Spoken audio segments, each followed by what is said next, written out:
লাল জুলাইয়ের বিপ্লবীদের বলছি গল্প কথা, যাদের ত্যাগের বিনিময়ে পেলাম স্বাধীনতা, আহা পেলাম স্বাধীনতা। লাল জুলাইয়ের أعوذ بالله من الشيطان الرجيم. بسم الله الرحمن الرحيم.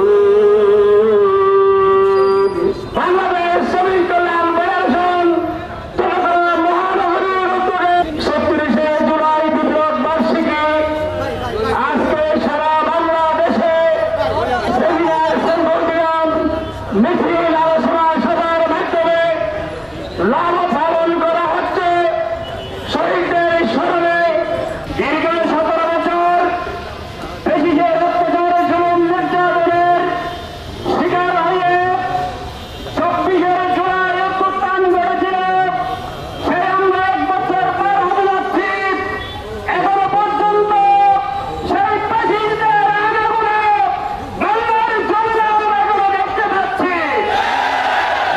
২০০০ ছাত্র শ্রমিক জনতার রক্তের বিনিময়ে যেই স্বাধীনতা অর্জন করেছি, স্বাধীনতার পুনরায় নতুন করে আবার উৎপাদ করার জন্য নয়। জুলাই বিপ্লব ১ বছর হয়ে গেল, এখনো পর্যন্ত জুলাই সনদের পরিপূর্ণতা আমরা দেখতে পাইনি। ৫ই আগস্টের পূর্বে জুলাই সনদে দিয়ে বাংলাদেশকে কলঙ্ক মুক্ত করতে হবে। জুলাই বিপ্লবের ফ্যাসিস্ট শেখ হাসিনা বিদায়ের জন্য এক উত্তপ্ত রাজপথের দিন ছিল আজকে ৩ জুলাই।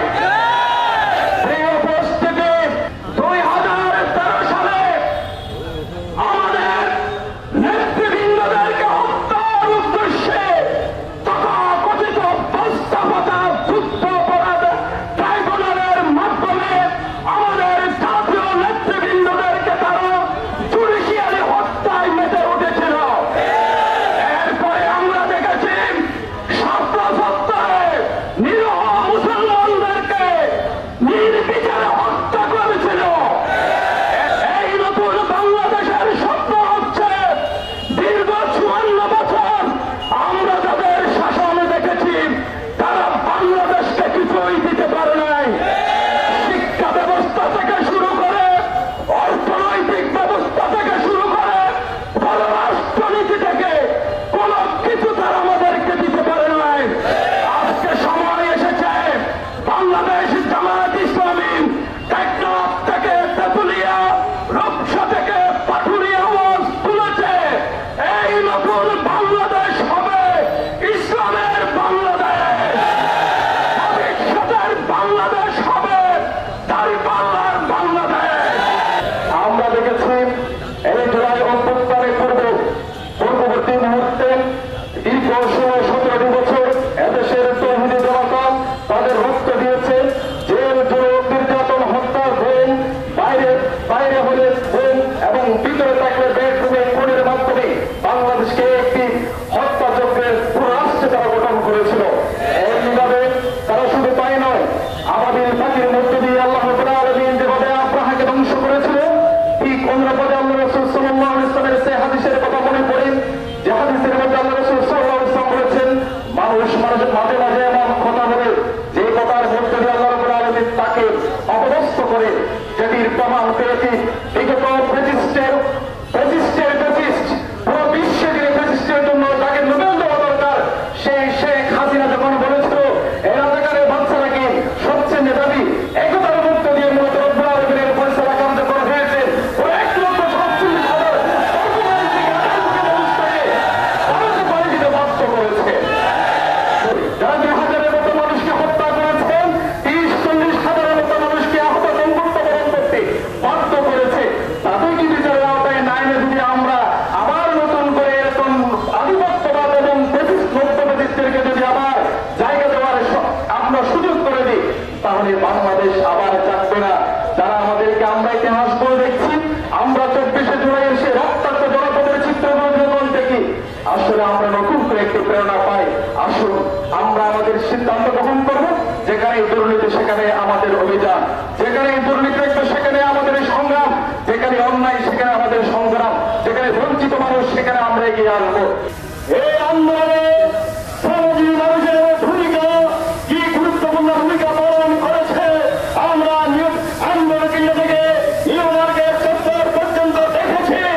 36শে জুলাই অর্থাৎ আজকে 10টা থেকে শুরু করে এই 5 আগস্ট পর্যন্ত অর্থাৎ 36শে জুলাই পর্যন্ত নিউ মার্কেট চত্বরে শ্রমিকদের ভূমিকা ছিল অনস্বীকার্য। এই জুলাই বিপ্লবের মাধ্যমে এই দেশকে একটি ইনসাফপূর্ণ কল্যাণ রাষ্ট্রে পরিণত করতে হবে। সংস্কার এবং নির্বাচনে সংস্কার এবং বিচার এই দুটোকে সমন্বয় করে নির্বাচনের তারিখ ঘোষণা করতে হবে। এই 26শে জুলাই নিউ মার্কেটের যে আন্দোলন আমরা সূচনা করেছিলেন শ্রমের মতো যে সরকারের পাশাতে আপনারা করেছিলেন তাদের সেই কথা হাঙ্গাম হয়ে দেশ থেকে তারা পালিয়ে গেছে। এই আন্দোলনে যিনি নেতৃত্ব দিয়েছেন এই চট্টগ্রাম মহানগরকে শ্রমিক আন্দোলনের বিশিষ্ট শ্রমিক নেতা, এই আন্দোলনের নেতৃত্বে নবদ্য এবং সারা থেকে যিনি নেতৃত্ব দিয়েছিলেন আমাদের সেই প্রিয় নেতা বাংলাদেশ শ্রমিক কল্যাণ ফেডারেশন চট্টগ্রাম মহানগরের সম্মানিত সভাপতি কেন্দ্রীয় অ্যাসিস্ট্যান্ট সেক্রেটারি জেনারেল ব্রিটিশ সরকারের কারা নির্যাতিত মাজলুম জনতা জনাব এসএম লুৎফুর রহমান। আপনারা জানেন আমরা গত 17টি বছর আওয়ামী ব্রিটিশ শেখ হাসিনা দেশের মানুষের উপর জুলুম নির্যাতন নিপীড়ন করেছে। এই শেখ হাসিনার 15টি বছরের শাসনে দেশের শ্রমিকরা নির্যাতিত হয়েছে, বঞ্চিত হয়েছে, নারীদের ইজ্জত লুণ্ঠন হয়েছে, ব্যবসায়ীদের অধিকার পূর্ণ হয়েছে, সাংবাদিকদেরকে সাংবাদিকতা করতে দেয়নি, প্রশাসনকে দলীয়ভাবে ব্যবহার করে গুলামে পরিণত করেছিল। বাংলাদেশের ব্যাংক ডাকাতি থেকে শুরু করে ভোটাধিকার হরণ থেকে শুরু করে বাংলাদেশের এই স্বাধীন সার্বভৌম বাংলাদেশকে তারা ভারতের রাজ্যে পরিণত করেছিল। তারা আমাদের আল্লামা সাইদিকে বিষ প্রয়োগ করে হত্যা করেছে। তারা বাংলাদেশের নাগরিকদের উপর নির্যাতন নিপীড়ন সব তারা এখানে একটি নির্যাতনের স্টেন তারা চালিয়েছে। এই পতাকা তারা দখল করেছিল, এই পতাকা তারা ইন্ডিয়ার হাতে তুলে নিয়েছিল। এদেশের তাণ্ডব, এদেশের শ্রমিক, এদেশের জনতা, রাষ্ট্রপতির দেশপ্রেমিক মানুষ আমাদের পতাকা ইন্ডিয়ার হাত থেকে উদ্ধার করেছে। আপনারা কি এই পতাকা আমার ইন্ডিয়ার হাতে চলে যাক এটা চান? আপনাকে আমার ভারতীয়দের চান? এই পতাকার দিকে কে সম দৃষ্টিতে দেখাবে এটাকে আপনারা বরদাস্ত করবেন? আমার পতাকা, আমার পুলিশ, আমার বর্ডার, আমার এদেশের দেশপ্রেমিক নাগরিকদেরকে রক্ষা করতে হবে।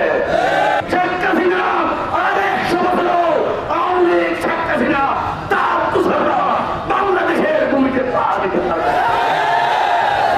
সকলকে হাতে হাত থেকে ঐক্যবদ্ধ হয়ে ঐক্যবদ্ধতার আহ্বান জানাচ্ছি।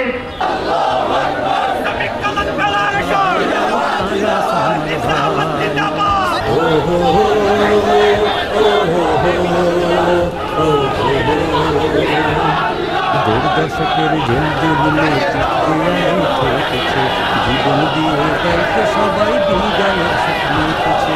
কেউ দিয়েছে তার দুটি চোখ, কোনটা হলো পরিবার। গুলির মুখে কি সহ্য বানা নামে রাজপথে বিপ্লবীরা পিছনে না ফিরে, একটা বাড়ি আতঙ্কের ঘুরবে তো প্রার্থী